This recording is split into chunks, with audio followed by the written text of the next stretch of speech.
The following subject is often thought of a taboo in the church and may be inappropriate for some people or their children based upon their upbringing and beliefs.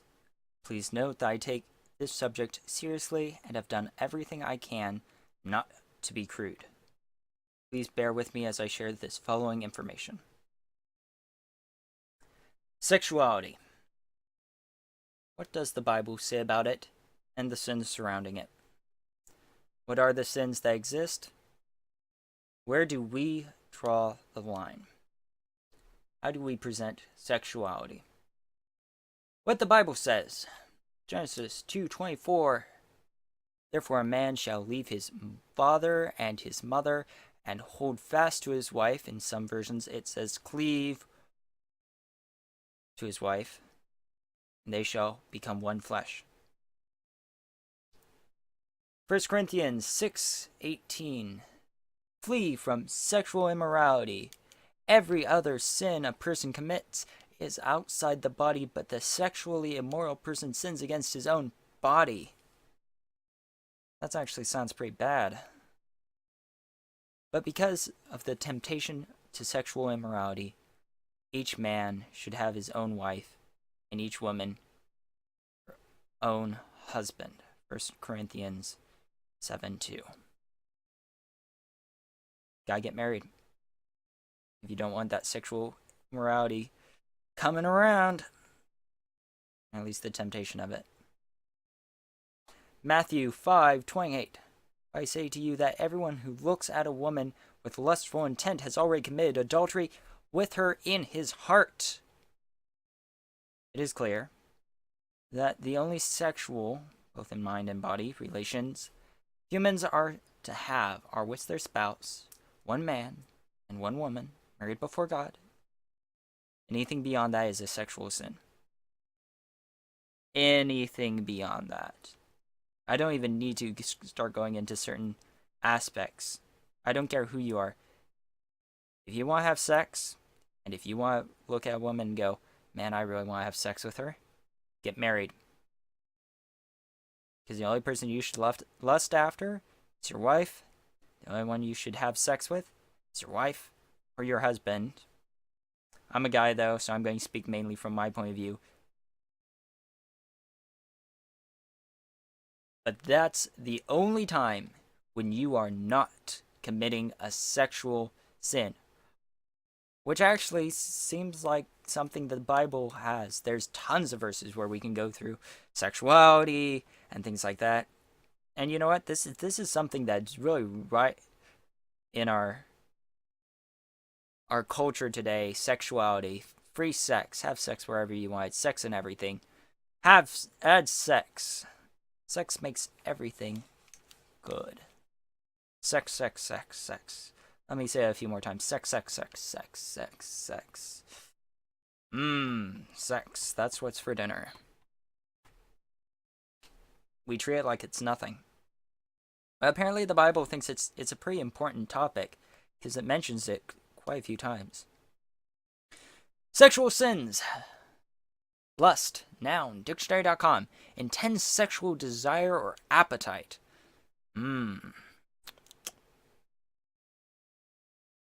Fornication, noun, dictionary.com. Voluntary sexual intercourse between two unmarried persons or two persons not married to each other. Adultery, noun, dictionary.com. Voluntary sexual intercourse between a married person and someone other than his or her lawful spouse. Those are the big three, my friends. All of it has to do with being outside marriage. Fornication, unmarried. Adultery, with someone who's not your wife. Lust, intense sexual desire, or appetite. Is it wrong by itself? Would I say lust in that sense, is it wrong? No, lust is not wrong. Because men should lust after their wives, and wives should lust after their husband. Because that's what gets you to have sex. And sex ultimately is the goal. Well, the goal ultimately of having sex is to have kids. Doesn't mean you can't enjoy it. Just means that eventually having sex should at some point or another lead to you having kids. I mean, that's The first commandment, I'm just going to say this once, the very first commandment God gave to humans, well, maybe it's the second commandment. It's one of the first two. One of the first two commandments, or first three. It's right up there. One of the first commandments, because God gave a few in the garden, was be fruitful and multiply. It's kind of hard to be multiplying if you don't have sex, or if you don't have sex, that results in having kids. You can't really multiply when we don't have asexual reproduction. We just don't just walk around and go, pop! Oh, look, another person just popped out of me. Hi, me. Oh, hi, I'm me also. Oh, that's so cool. Hi, hi. So ultimately, there has to be some sort of sexual thing going on there, which leads to kids. But these three here, those are the big three. And actually, in the Bible, it says that desire leads to sin. Unbridled desire leads to sin. Um, so that's what lust is, unbridled desires. And it's not a good kind of desire because you can desire after God, you can desire after a lot of things, but desiring what you can't have. Lust is like coveting, except you're not wanting. Actually, I would say lust is exactly like coveting because it's wanting something that someone else has. You want to have sex with someone else. It is their sexuality, it is their body, and you want it. So yes, you are. When you lust, you are coveting. You're breaking. I would say that in that context, you are breaking one of the 10 Commandments because you are wanting something you cannot have, which belongs to someone else. You're not just saying, "Man, I want to have sex one day," because that's not lusting. But as soon as you begin putting forth a creation, putting a face on that, you're lusting. Now, do I believe that, you know, lusting ultimately is something that happens to everyone? No, not everyone lusts. But I think that a lot of people lust. Well, okay, I'm going to revise that. Everyone lusts probably at some point in their life. They probably don't know about it half the time or don't remember it. But people lust. Um, and we really just need. It's something that, especially for guys. Guys, just be aware you're probably going to lust. You probably are. There's a 99% chance possibility that you will lust at some point, and the 1% of you who don't lust, you're probably dead before you get the chance to eventually lust. You know, there are some. No, lust is for everyone. Fornication and adultery, those you can easily avoid, but lust is one of those things where it starts down that path and suddenly, whoosh, gone. Sexual sins and the sexes. This is by no means a academic research piece. I do not have bajillions of studies. I don't even have one study that I actually looked up for this. But this is simply basic psychology and talking with a number of people and getting information from lots of people. So, but don't quote this as academic research, but this is a general sense. Men tend to be more physical. Lust often comes from sexual desire of a physical relationship. Beware of imagery or detailed information. Guys like to think about having sex with women. Or look at women and go, man, I'd like to have sex with her.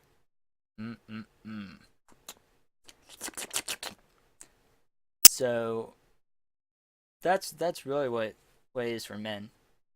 Men want to have a physical relationship. You know, emotions are nice, but let's face it, sex is the thing that's sold to guys. You know, not romance novels, not things like that. Sex. Because guys like sex. And I can tell you that those marketers probably do quite a bit of research before they spend multi-million-dollar accounts on selling sex. Because if men didn't eat it up, they probably wouldn't do it. That's just good business sense. You guys know you're going to lust after Women tend to be more emotional. Lust often comes from a want of an emotional relationship. Why do you think women are the ones who buy up all those trashy romance novels? Hmm? Hmm? And what's worse is, why is it Christians sell novels almost like that? Emotional porn. That's a term that exists. I was looking in a Christian book distributors magazine my mom gets, because she used to get things from them. There were 10 pages. 10 pages full of Amish romance. I mean, first of all, what's the obsession with Amish people? I mean, really, what's the obsession?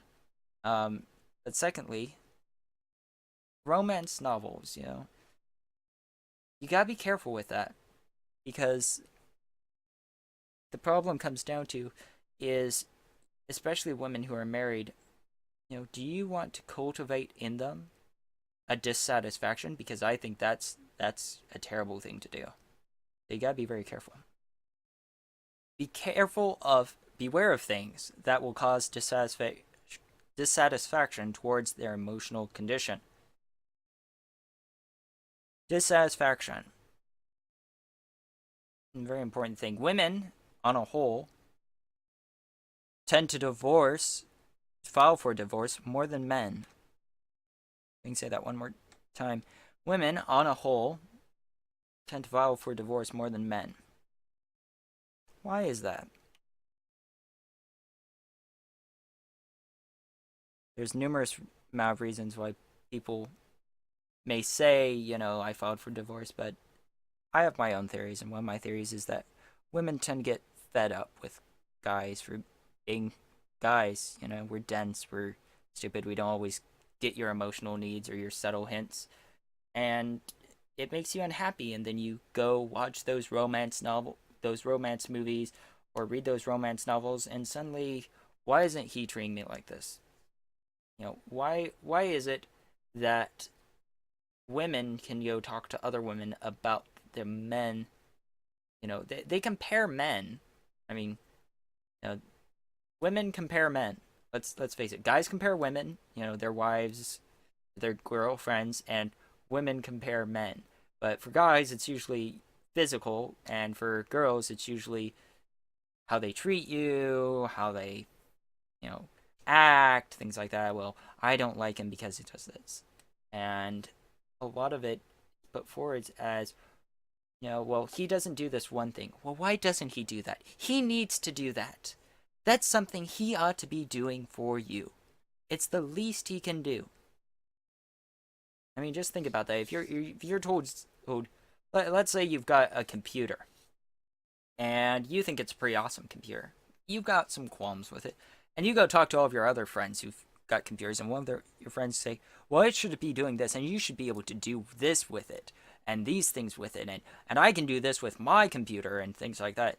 And you go home and you try it with your computer, or things like that, and suddenly the little things you had problems with, you know, are are huge problems, and things you didn't even have problems with suddenly are problems because, well, it works for him, why doesn't it work for me? It works for her husband, why doesn't it work with my husband? And guys do this, I have no doubt, the same way. Is, well, my wife does this, why doesn't your wife do this? Stop comparing things. There's a difference between my wife or husband does something wrong, and my wife or husband, is doing something that I do not like. Stop the war. Ugh. So where do we draw this line? Guilt by proxy or association.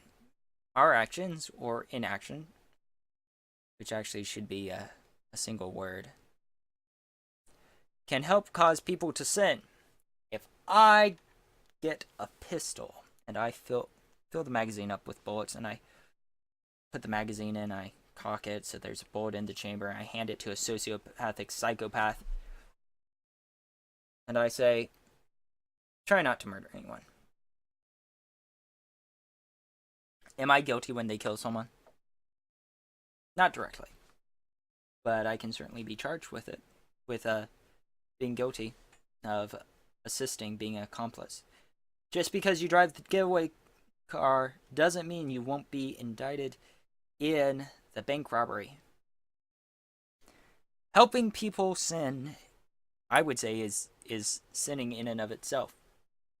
You may not be committing a sin yourself, but if you help people, you'd better be ready to accept that punishment for that sin, or for an approximate punishment to how much you help them. People will sin on their own, but there's no reason for you to help them. Don't put half-naked women in your game. Don't put bare-breasted, buxom females in there. Don't put in Bambi the love goddess. First of all, there's no point, and secondly, you're helping people sin. But there's a point. We can't have all women running around in burqas, because let's face it, even when a woman's wearing a burqa, there's probably at least one guy who goes, man, I like to have sex with whoever's under that, and that's a sin. That's them lusting. So there's a difference between being modest, and promoting modesty, and then totally going overboard. And you've got to find that area, because I'm not going to find it for you. We can't keep people from sinning, but are we doing all we reasonably can to not encourage them to sin? It's an important thing. Are we doing all we reasonably can? I mean, let's put it this way. People get shot by guns. People get murdered by, let's go with the popular one, rifles. Rifles kill, on average, in the U.S. alone, 600 people a year. I'll say that again, 600 people a year. Blunt weapons, such as baseball bats, hammers, and fists, kill about 24,000 people a year. So the weapon, which is designed to kill, kills 600, and the items, which are not designed specifically to kill way more. Over twice as much. Actually, more like, 30 times? Right about 30 times as much. Almost. So, obviously, we can't just ban all blunt objects, because that would be stupid. Ban all blunt objects, because obviously they're going to be murdering people with them. You can't have a hammer. We're going to cut off your hands, because we can't. Oh, you can kick people to death. Never mind. You can't do that. But I mean, not handing guns to sociopaths, psychopaths, things like that. That's just common sense. I doubt you'll find someone who argues against it unless they're, hoping for something bad to happen. Can we change people's views on healthy marriage relationships by what we do show them? So I was having a conversation a few days ago, last Friday, with some other guys, and it was specifically towards sexuality. The question was, can we show healthy sexual relationships in games at all? And ultimately, what I at least said was, no, we can't, because first of all, it's a very personal thing.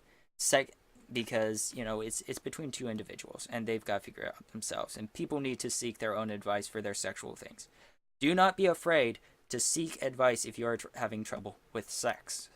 Just going to say that now. Find someone to help you, someone that can help you with your sexual issues, because let's face it, the sex is the first thing to go.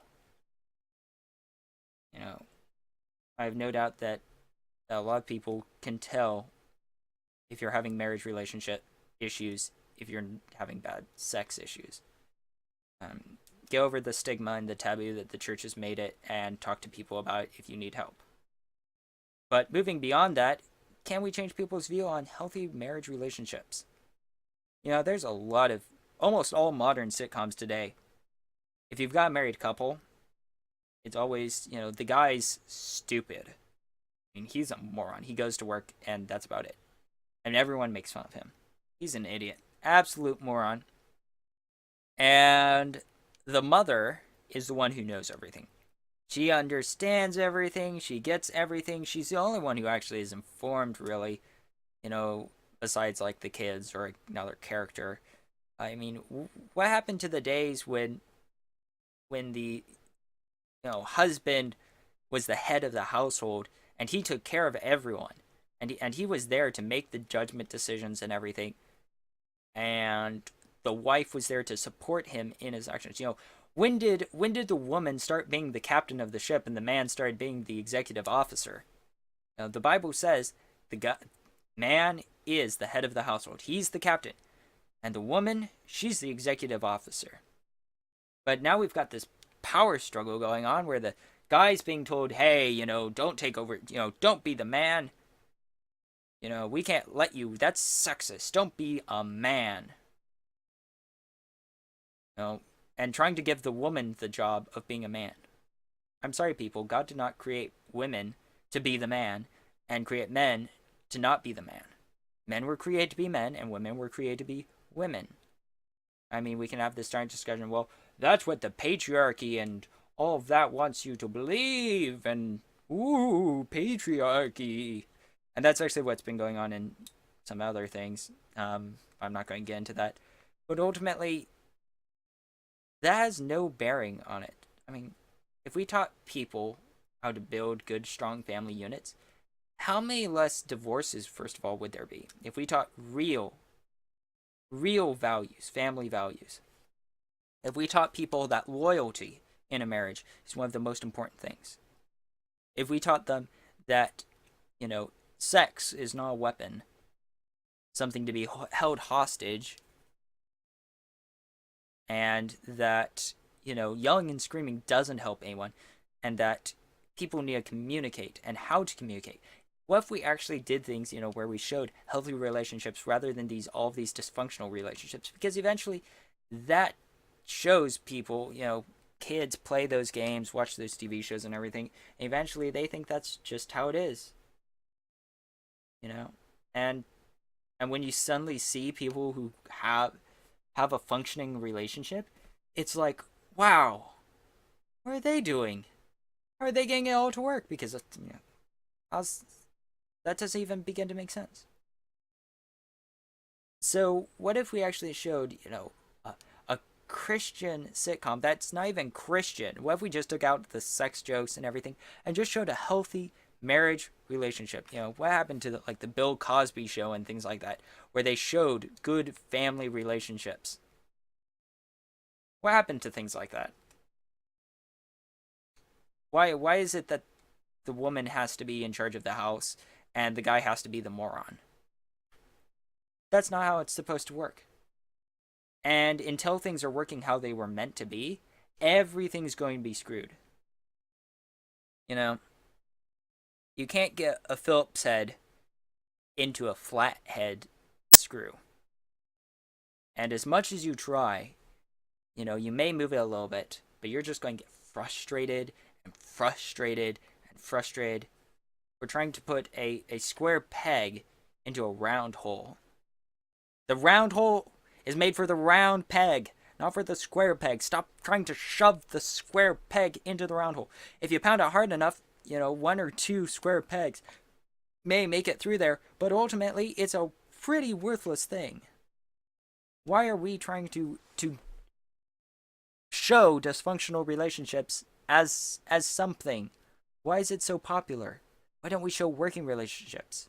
If art is supposed to be there not only to express an idea or a thought of the artist, but also to convey messages to the people who are receiving it, why don't we try sending good messages, positive messages about family values and things like that, instead of bad messages? Maybe we could get rid of some of those bastard children and get them some fathers. Because there's quite a few people in need of that. So presenting it. Frank Peretti's Oath contains fornication, which is well depicted. This is a bit of a spoiler alert if you haven't read it and you don't want to listen to me ruin some of it for you. Close your ears, go la la la la la la la la, or mute the sound or something. And if you've read it, you'll know what I'm talking about. If you haven't read it, then but don't care about a spoiler, then here we go. So in Oath, there's a town which they've been sinning so long and so been so fine with it that sin has ultimately become a beast. It's become a dragon, a physical entity. And each of these people have a mark on them, a black spot on them, which signifies that they've been marked by this beast. The main character and I think it was sheriff's deputy of the town at one point have sex. They commit fornication. And both of them get marked by this dragon beast. And I think that's a great depiction of how it is.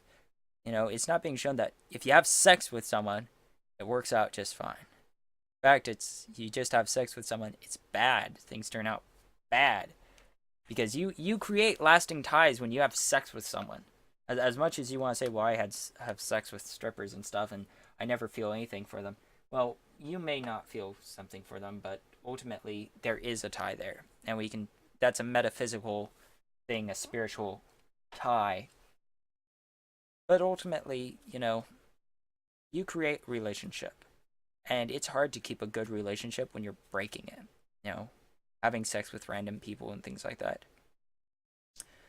And so going back to those two words, good relationships, having sex with people you're not, a person you're not married to, or people you're not married to, not a very good relationship.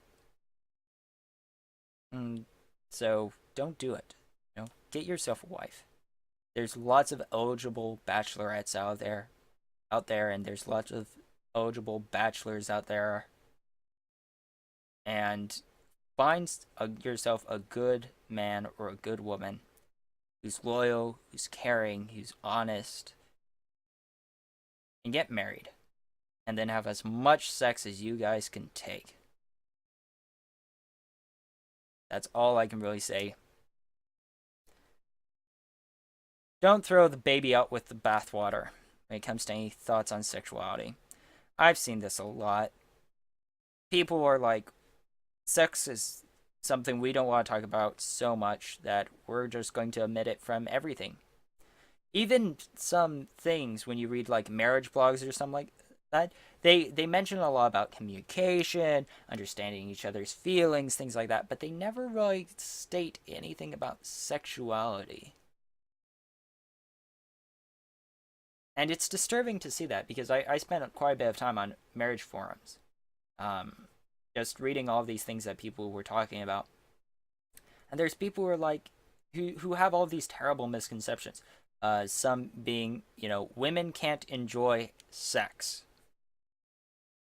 The guy gets to enjoy it, women don't get to enjoy it. You know, or how about you can only have sex if you're trying to make a baby. If you're having sex to enjoy, that's wrong. Or you can only have sex in certain positions, otherwise you're sinning. Or you can only have certain types of sex. You know, you can't have oral sex or anything like that. You can only have vanilla sex. Otherwise, you're a sinner and you're going to hell. Things that the Bible never says. But holier than thou people just say it. And these aren't Puritans in the good form where they want just what the Bible says and nothing but what the Bible says. These are Puritans in the bad form where it's what we say goes. Anything else is obviously unbiblical and a sham, and you need to be punished.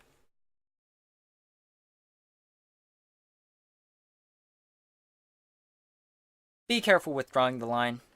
If you think you might be going too far, either ask a mature believer their thoughts or back up 10 steps. Sometimes, perhaps it's both. Watch what you say, what you do. You don't want to be that guy that says those idle words which leads to someone else sinning. But ultimately, a lot of things are between people and God. Because where the Bible ends, it becomes between you and God. But, you know, we have a chance to impact the world. And the world is all about sex right now. So maybe we should start trying to help the world. I mean, divorce rate is over 50%. And actually, one of the top reasons given is sexual infidelity. It's one of the top reasons for divorce. I don't think people would be going to have sex with other people if they were sexually satisfied. Some people are screwy that way. They'll just have sex with anyone. But on a whole, I think it's generally people get frustrated, and because they don't want to talk to someone else. We'll talk to pastors about our kids. We'll talk to other believers about our kids, our wives, our all sorts of things, our jobs, but we won't talk to other people about sex. And that needs to change. Otherwise, things are just going to continue downhill. Do we need to make games about sex? No, we don't, because it's not something that's going to help. You can't say... It'd be like making a game where the main character goes through eating certain foods and then telling you how good they taste or how bad they taste. No one's going to agree with them. Like on a generalized point, it's so specific. They may eat artichokes. I hate artichokes. I would say no, and if they go, it's so good, I'm going to say no, it's not. I despise those. So there's no reason I'm making a game about sex. I mean, like, to teach people. There's no reason at all, because it's a very personal issue. But people need to seek help with their issues, and they have to be willing to do so. And that's really all I have to say on this subject for now.